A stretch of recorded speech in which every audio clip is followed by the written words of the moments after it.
Good evening. I wanted to share with you one of my absolutely favorite online resources, which is Quizlet.com. Whenever I was contemplating how to approach my current teaching position of having students in several different locations, I came upon this, and it seemed to be a great resource to use for my students to study and to prepare for tests. I use it as a classroom activity, and I'm starting to even think of it more for projects and things that are creative for my students. This is, I guess in its most basic part, this is a flashcard website.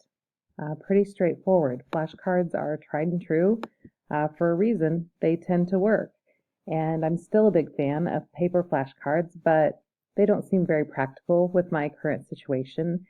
And so you can see that I've created 29 study sets, quite a few, and some of them are more elaborate than others. Some of these are straight vocabulary. Others are actually a little bit more grammar-based. One of the things I really like is that when you do create a set of flashcards, there are 6 activities that the students can do on their own. Flashcards learn spell, test, match, and gravity. They can choose whatever method they find the most effective. Actually, if I'm giving them credit, I require them to choose at least 4 of these activities, at least try 4 of the activities, and then use what works for them, which is really great. I want to show you what the flashcards look like. ¿Le gusta el arroz?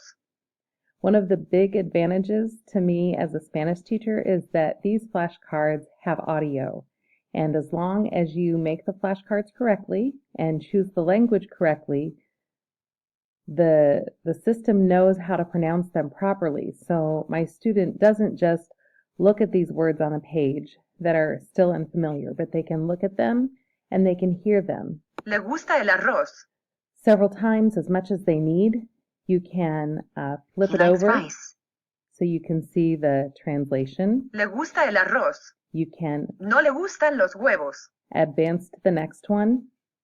But this is a really valuable feature, in my opinion, that it comes with pronunciation, because that is one thing that's missing from paper flashcards of days past, that, of course, they don't come with pronunciation, just with the words on a page.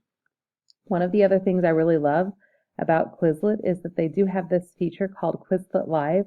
It's not really something I can easily demonstrate on this video because we would need some students to actually jump into the game to be able to show you, but this is a team-based game, whereas Kahoot, which I also love, can be more individually oriented. This is team-based, and I feel like that fits really well with the ISTE Student Standard number 2, which involves communication and collaboration. One of the fun things about this game is getting to see the students talk to each other and help each other and try to win the game by working together. In this way, also the game will reward accuracy over speed, whereas Kahoot does tend to, I believe, weigh equally both speed and accuracy. And I think there's value in both of those. One of the other things that I've done with Quizlet is to give my students the opportunity to make some of their own flashcards. This, I feel like, ties in with the ISTE teaching standard to promote and model student learning and creativity.